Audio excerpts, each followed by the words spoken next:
মুহতারাম হাজিরিন, আল্লাহ তাআলা এই দুনিয়াতে অনেক নবী রাসূল প্রেরণ করেছেন।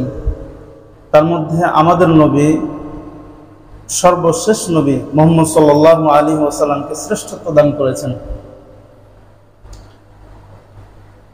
যার ফলে হযরত মুহাম্মদ সাল্লাল্লাহু আলাইহি ওয়াসাল্লাম সর্বশ্রেষ্ঠ মানব হওয়ার পাশাপাশি সর্বশ্রেষ্ঠ রসুল ও নবী। আল্লাহ তাআলা এই সর্বশ্রেষ্ঠ নবী ও রসুলকে যেমনিভাবে উজ্জ্বল গুণাবলী দান করছেন, উজ্জ্বল সৌন্দর্যতা দান করছেন তথা সর্ব ধরনের গুণাগুণ দান করছেন, ঠিক তেমনিভাবে বাহ্যিক সৌন্দর্যতা তথা রূপ লাবণ্য দান করেছেন। আল্লাহ তাআলা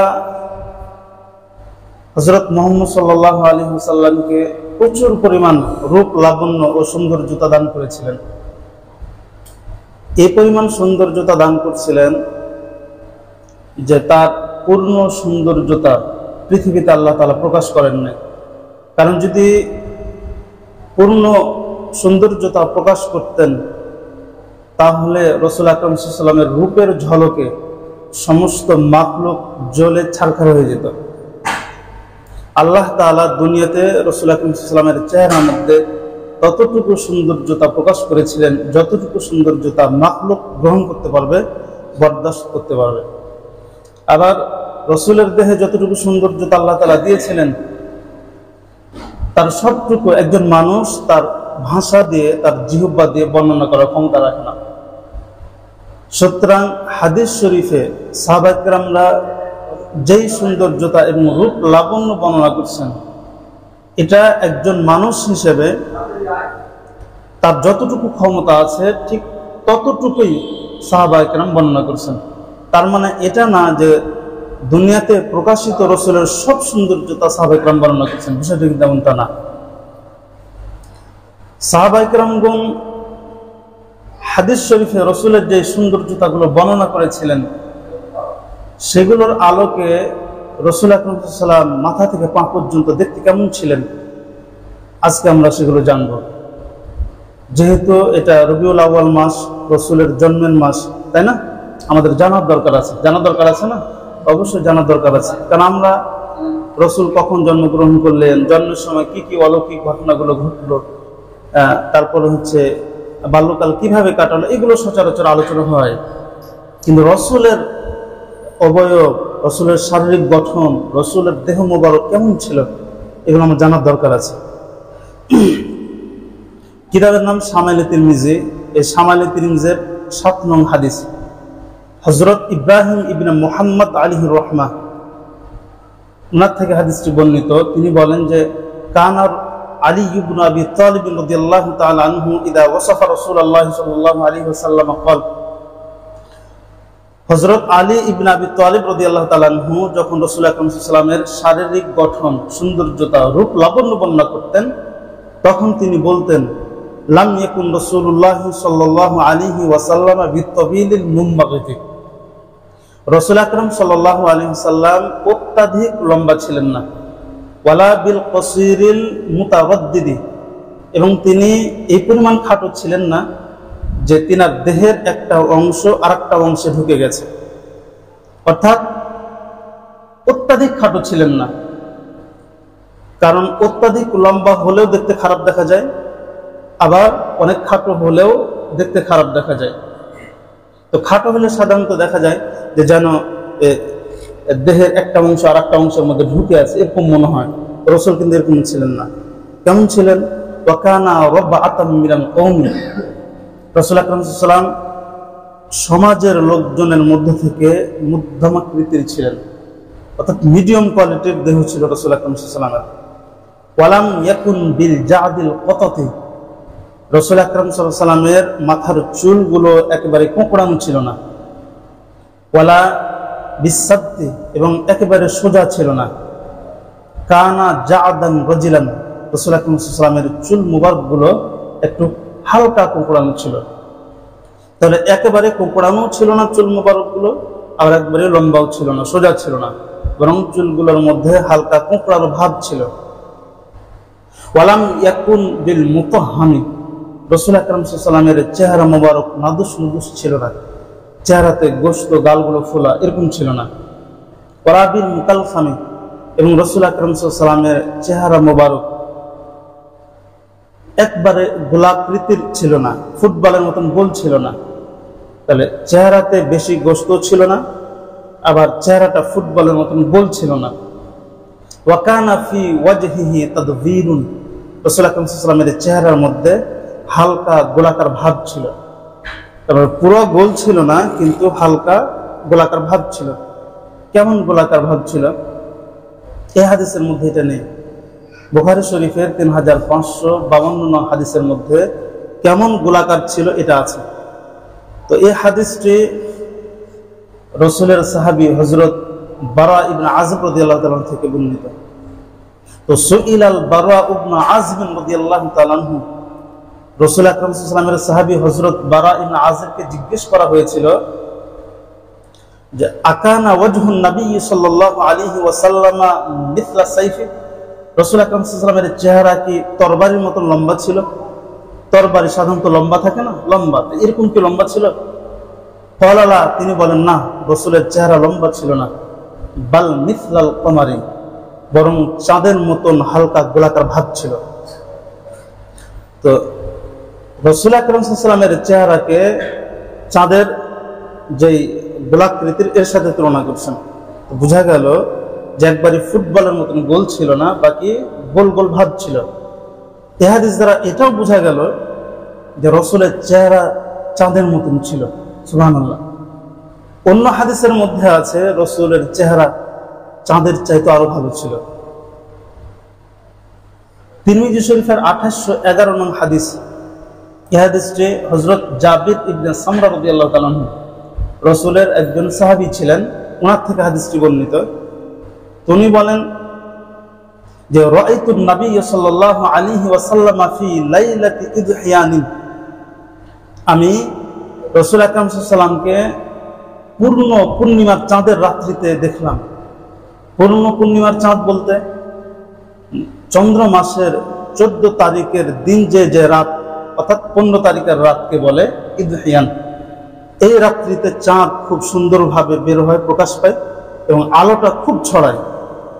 তো হযরত জাবির ইবনে সামরা রাদিয়াল্লাহু তাআলা বলেন যে আমি এই পূর্ণ পূর্ণিমার চাঁদে রাত্রিতে আমি রাসূল আকরাম সাল্লাল্লাহু আলাইহি ওয়াসাল্লামকে দেখলাম।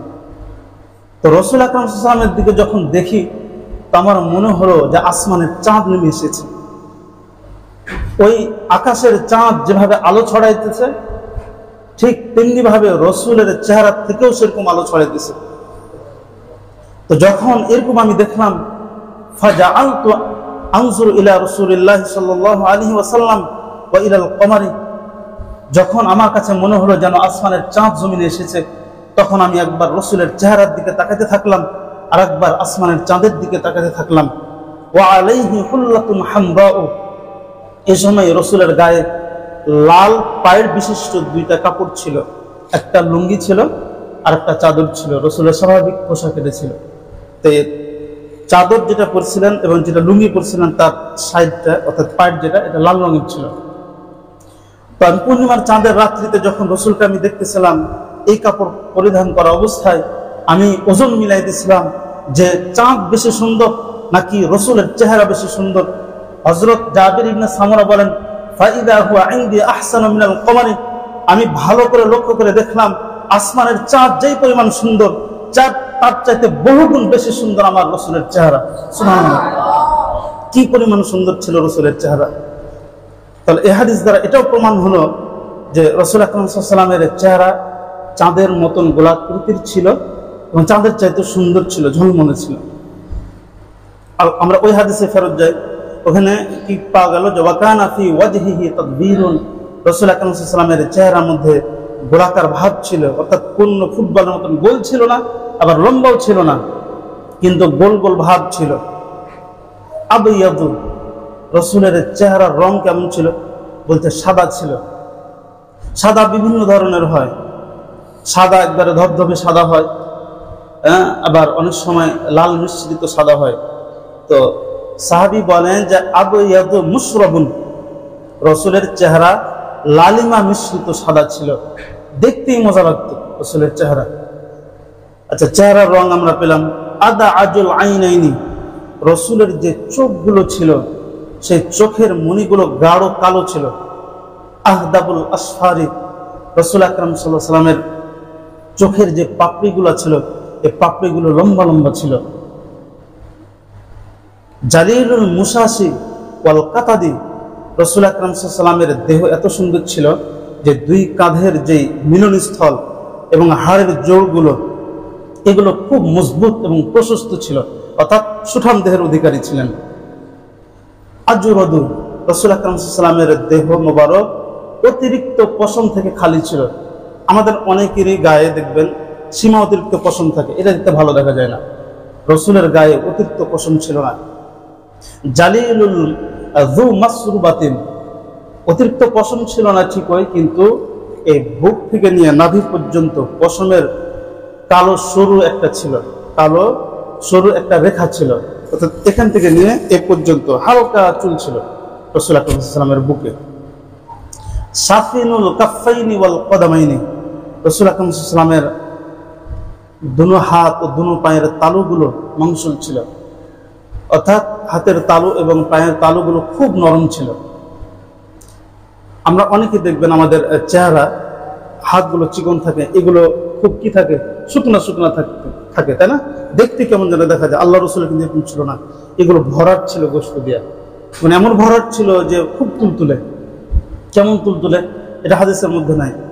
আর এক হাদিসের মধ্যে মুসলিম শরীফের 2330 নং হাদিস, এই হাদিসটি হযরত আনাস ইবনে মালিক রাদিয়াল্লাহু তাআলা থেকে বর্ণিত। উনি বলেন যে কানা রাসূলুল্লাহ সাল্লাল্লাহু আলাইহি ওয়াসাল্লাম আযহারাল লাউনি, রাসূল আকরাম সাল্লাল্লাহু আলাইহি ওয়াসাল্লামের চেহারা লালিমা মিশ্রিত সাদা রং, চমকদার সাদা রঙের ছিল। কাআন্না লুউল ও কাআন্না আরাকাহু লুউলু, রাসূলের দেহ মোবারক এতটাই চমকদার ছিল যে ওনার ঘামটা যেন যখন দেহ থেকে পড়তো ঘামটা, তো যেন মনে হতো মণিমুক্তা দেহ থেকে ঝরছে। সুবহানাল্লাহ, কি পরিমাণ সুন্দর চেহারা ছিল। ইদা মাশা তাকাল্লা ইদা মাশা তাকাফফা, রাসূল যখন হাঁটতেন তখন সামনের দিকে ঝুঁকে ঝুঁকে হাঁটতেন।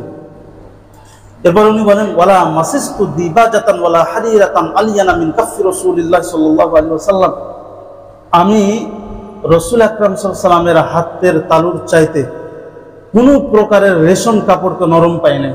অর্থাৎ রেশম কাপড় সাধারণত নরম এবং মুলায়ম হয়। হযরত আনাস বলেন যে আমি রাসূল আকরাম সাল্লাল্লাহু আলাইহি ওয়াসাল্লামের হাতের তালুগুলোকে রেশম কাপড়ের চাইতেও বেশি মুলায়ম নরম পেয়েছিলাম। সুবহানাল্লাহ।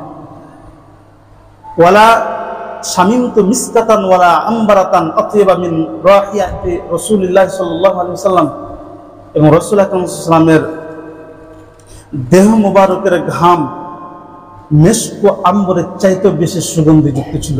সুবহানাল্লাহ। আমাদের ঘাম যখন দেহ থেকে বের হয় দুর্গন্ধ থাকে না সুগন্ধ থাকে? দুর্গন্ধ এত থাকে যে কাছে ঘেনা যায় না। কিন্তু রাসূলের দেহ থেকে যখন ঘাম বের হতো তখন ওই সময় ঘামটা মেশক আম্বর, পৃথিবীর সবচাইতে দামি আতর সুগন্ধি, এর চাইতে বেশি সুগন্ধিযুক্ত ছিল। সুবহানাল্লাহ।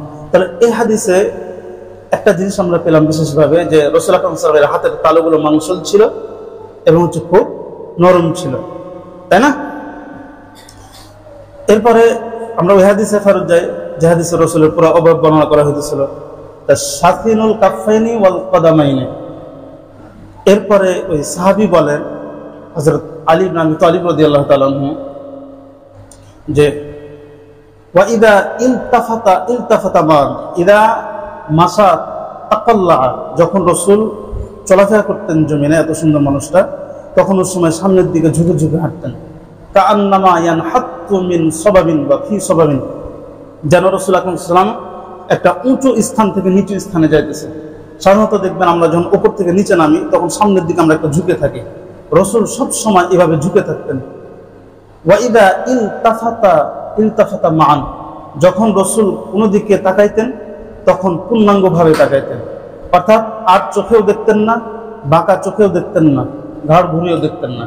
আমরা অনেকেই চলাফেরার সময় চোখ বাঁকা করে দেখি, বাবার আমাদের বডি এভাবে থাকে, আমরা এরকম করে দেখি, চোখ বাঁকা করে দেখা, আর চোখে দেখা। তারপর হচ্ছে বডি না ঘুরিয়ে আমাদের সাথে কেউ যখন কথা বলে তাদেরকে এরকম করে তাকানো, এটা অহংকারীদের তাকানো। আল্লাহর রাসূল কখনো এরকম করতেন না। যখন কারোর দিকে তাকাইতেন বা কারোর সাথে কথা বলতেন, পুরো বডিটা ঘুরিয়ে নিতেন। এরপরে সাহাবী বলেন যে বাইনা কাতিফাইহি খাতামুন নবুওয়াতি, রাসূল আকরাম সাল্লাল্লাহু আলাইহি ওয়াসাল্লামের দুনো কাঁধের মাঝখানে মোহরে নবুয়ত ছিল। অর্থাৎ রাসূল আকরাম সাল্লাল্লাহু আলাইহি ওয়াসাল্লামের যে নবী, এই নবীর সিল মোহর আল্লাহ তাআলা এই দুই কাঁধের মাঝখানে মেরে দিয়েছিলেন। এটা ছিল পিঠে, এই দুই কাঁধের মাঝখানে। আচ্ছা, মোহরে নবুয়ত আমরা যে কোনো জিনিস কিনলে দেখবেন যে সে কোম্পানির কি থাকে, সিল মোহর থাকে, যেটা এই কোম্পানির মাল। আল্লাহ তাআলা, আল্লাহর রাসূল যে নবী, আল্লাহ তাআলা সিল মোহর মেরে বুঝিয়েছিলেন যে ইনি সাধারণ মানুষ না, ইনি আমার পক্ষ থেকে নির্বাচিত শেষ নবী। সিল মোহর উনি মেরে দিয়েছিলেন। তো এই যে সিল মোহর যেটা ছিল, এটা যে তার শেষ নবী হওয়া বা নবী হওয়ার দলিল, তার প্রমাণ কি আগের কিতাবে ছিল? হ্যাঁ, অবশ্যই ছিল। ইনজিল শরীফে এরকম ছিল যে শেষ নবীর পিঠে সিল মোহর মারা থাকবে, মোহর নবুয়ত থাকবে। একটা ঘটনা যদি আমরা বলি তাহলে কিন্তু এটা ভালোভাবে বুঝতে পারবো।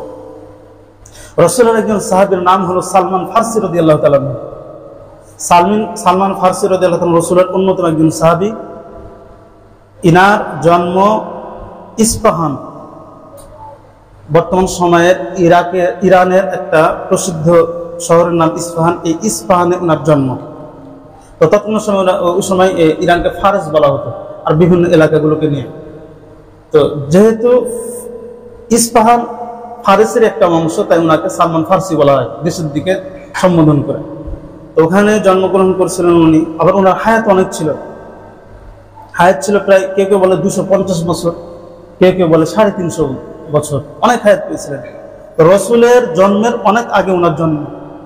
তো উনি জন্মগ্রহণ করার পরে যখন উনি বুঝতে শিখলেন সবকিছু, তখন ওনার মেজাজের মধ্যে একটা ছিল যে সত্য ধর্ম কোনটা। কারণ ওনার বাপ ছিল একজন অগ্নি পূজক, এগুলো ওনার কাছে ভালো লাগতো না। ওনার কাছে কেন যেন মনে হতো কোন একটা সত্য ধর্ম আছে, যিনি একজন সৃষ্টিকর্তা, সবকিছু দলিল উনি যে এক এলে বহন করবেন, ওনার কাছে খুব মনে হতো।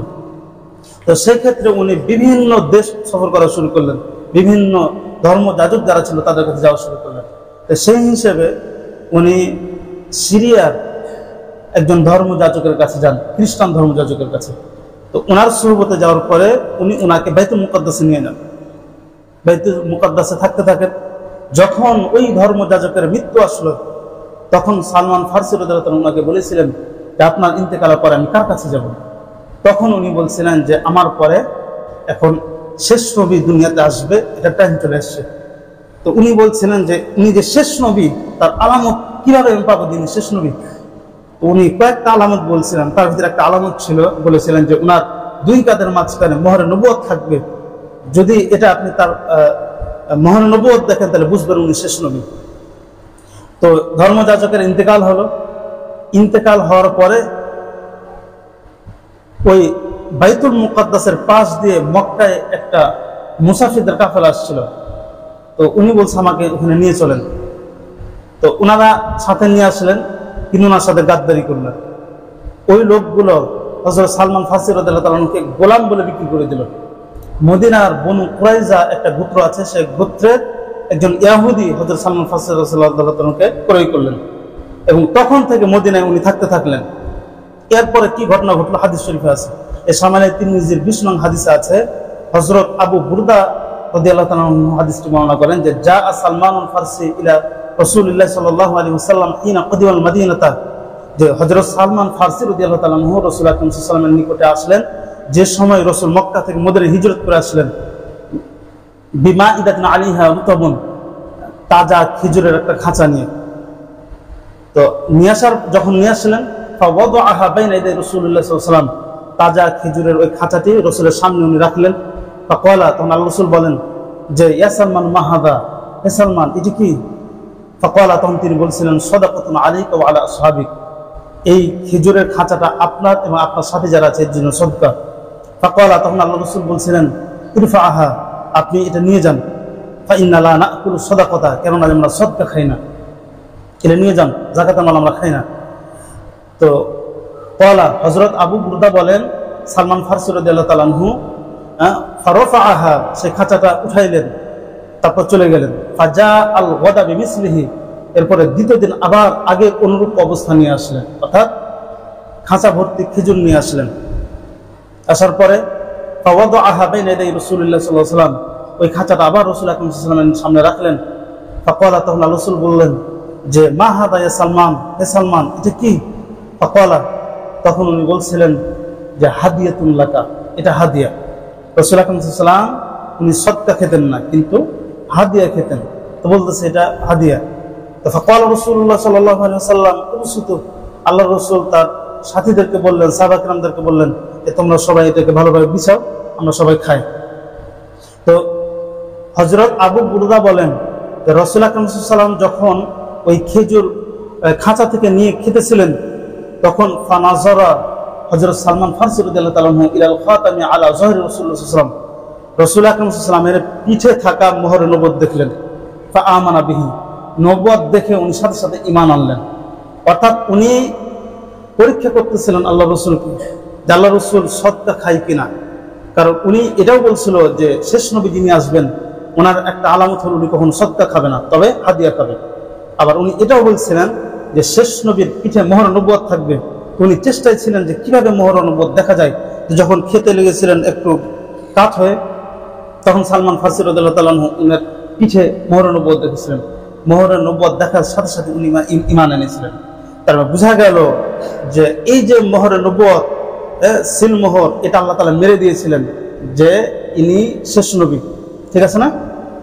হাদিসটা আর লম্বা, আর সামনে না যায়। আমরা এখানে মোহর নবুয়ত, এটা যে উনি নবী হওয়ার দলিল, এটা আগের কিতাবেও ছিল।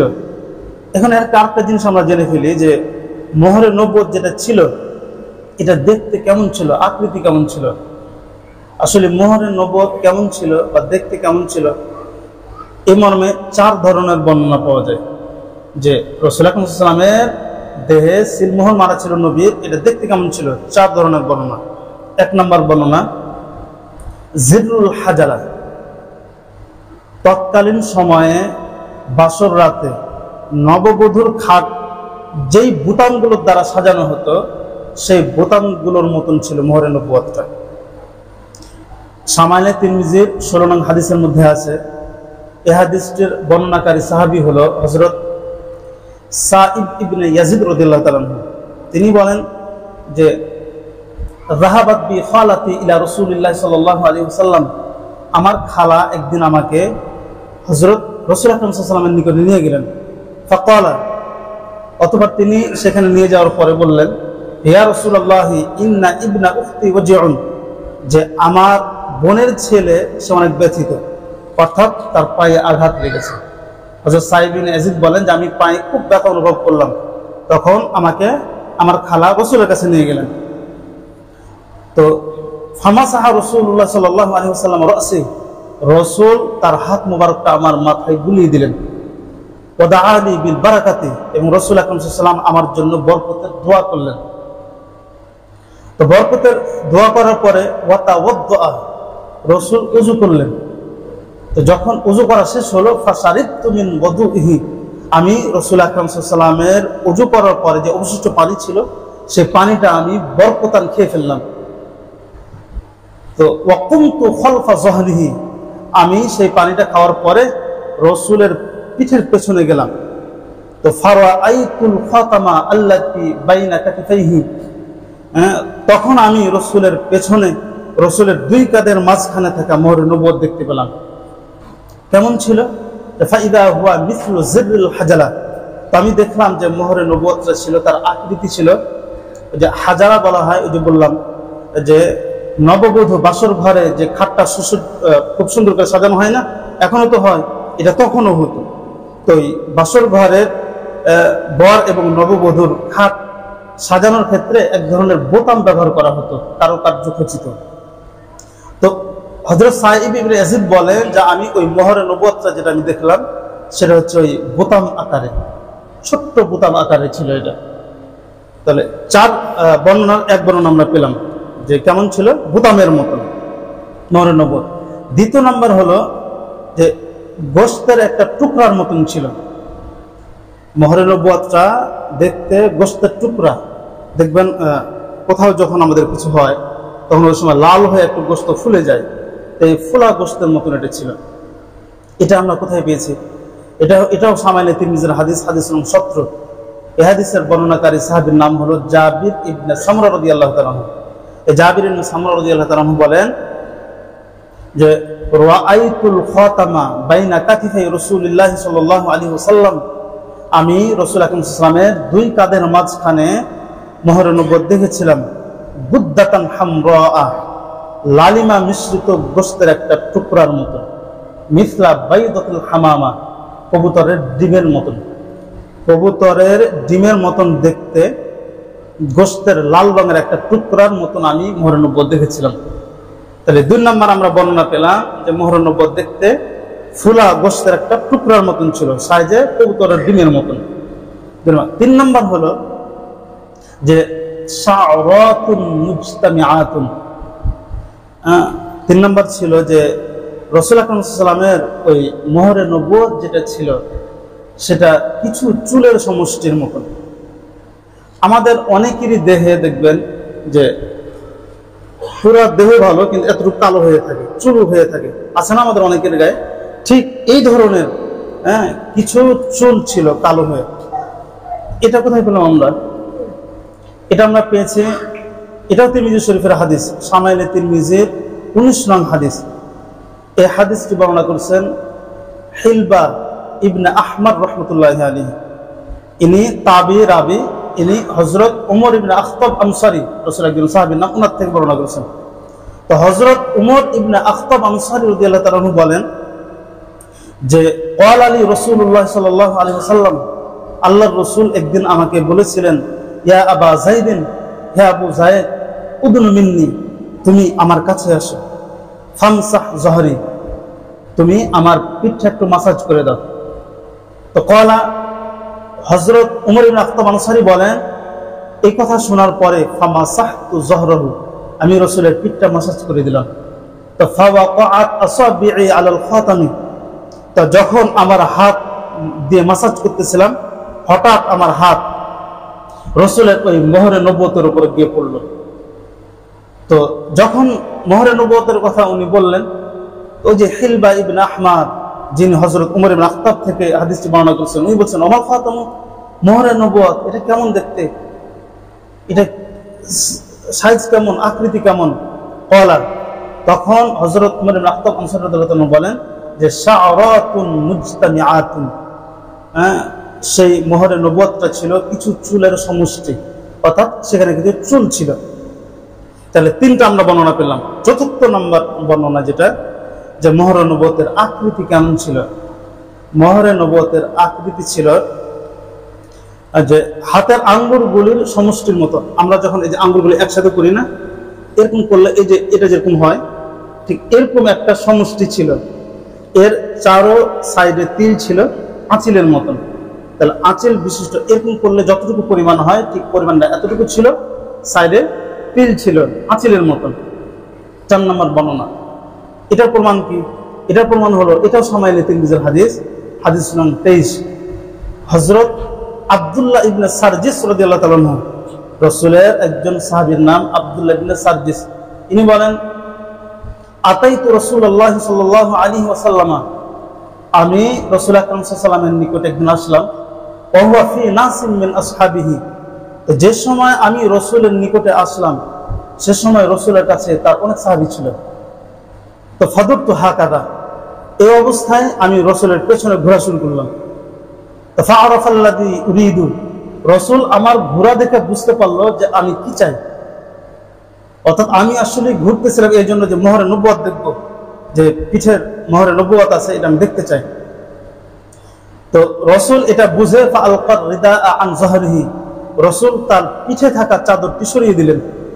তো যখন সরিয়ে দিলেন, ফারাআইতু মাওদিআল খাতামি আলা কাতিফাইহি মিসলাল জুমআ, তখন আমি রাসূল আকরাম সাল্লাল্লাহু আলাইহি ওয়াসাল্লামের দুই কাঁধের মাঝখানে থাকা আঙ্গুলগুলোর মাথার সমষ্টি পরিমাণ মোহরে নবুয়ত আমি দেখলাম।